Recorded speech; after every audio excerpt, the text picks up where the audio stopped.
Chris is going to give us a message, a brief message about the importance of transplant. Is that so? Okay.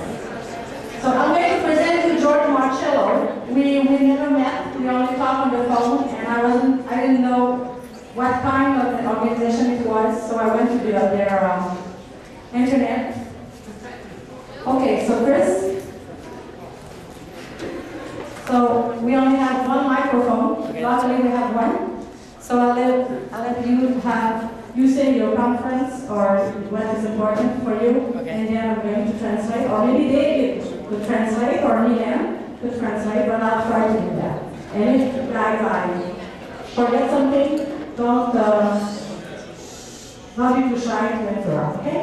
Do you want me to just say like a couple lines and then pass it to you? That could be. Okay.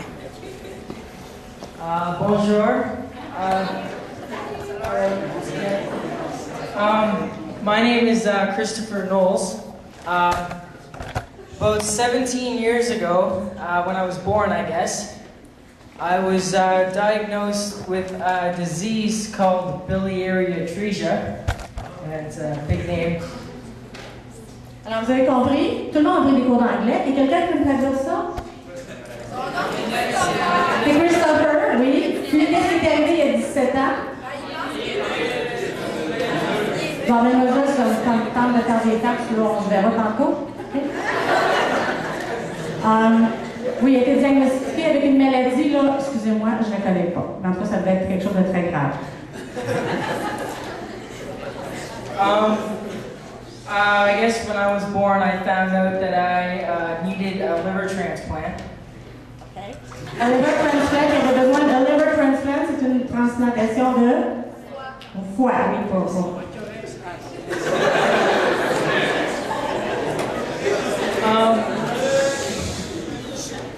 After I got the news, they told me that I couldn't live past my second birthday.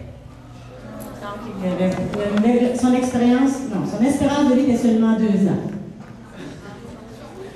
I've gone through over 20 operations just to save my life. So that's, yes, and because of that, those operations, I am alive today. I still haven't received my organ yet, the foie yet. And you haven't received your liver? No, not yet. Not yet? No. Okay. So you're waiting for a liver transplant? Yes. Il attend. Je pensais qu'il avait reçu. Non, il avait besoin d'une greffe de foie. Et puis, c'est ça. Il attend encore toujours pour son foie. Je suis pas si pire que ça en anglais. About 3 or 4 years ago, I decided to do a walk across Canada to raise awareness for organ donation. And I started on January 8th. I forget how do you say it in French? Janvier 8 janvier, yes. And I walked from my hometown, Sarnia, Ontario, to Vancouver, BC. And then I flew to St. John's, Newfoundland, and walked back to Toronto. And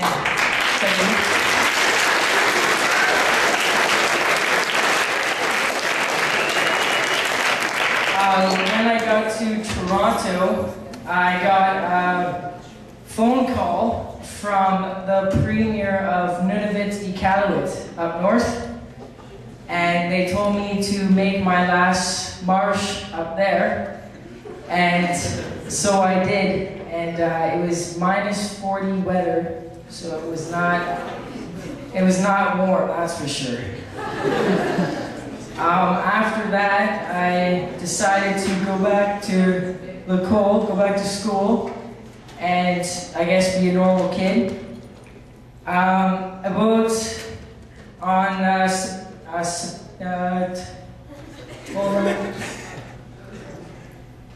27, is that 27? Yes. 27. Thank you. Then at Satomla, I called George here, that's sitting on the stairs, that I told him I wanted to come down to Toronto, and he's like, well, I'm doing another walk, do you want to come with me? I'm like, whoa, okay. So I drove to Toronto, I got on another van, I guess, another vehicle, and drove to St. John's, and we started our campaign on the 1st of October, and we are now making our way back to Toronto and then out to the West Coast. So our final stop here in Quebec is in Montreal on the 17th of December, yes. I'm trying. Now we're actually just going to the schools to ask for a torch champion to represent their community and their school, to carry the famous Torch of Life. That torch that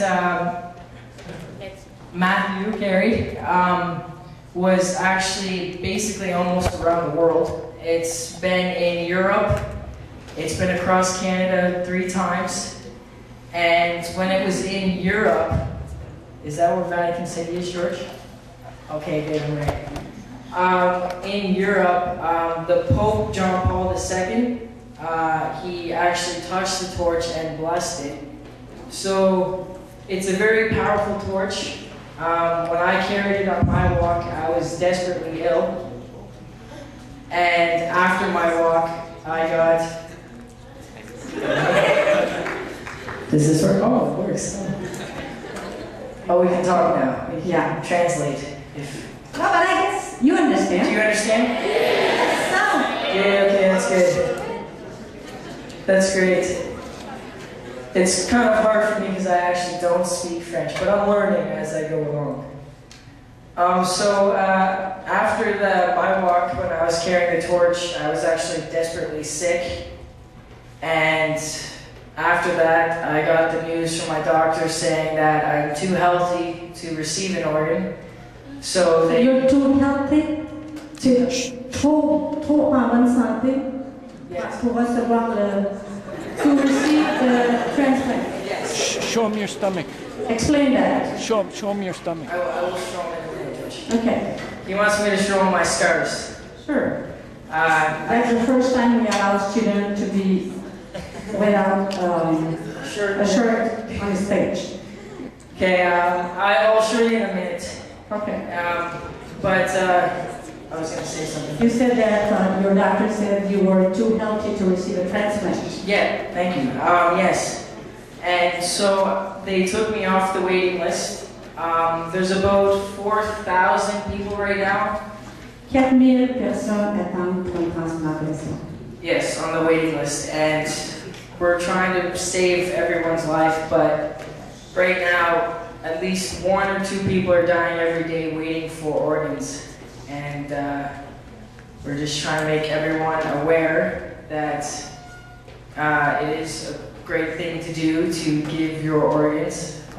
Basically, sign your card when you get your license, and as well as talk to your family about it, because your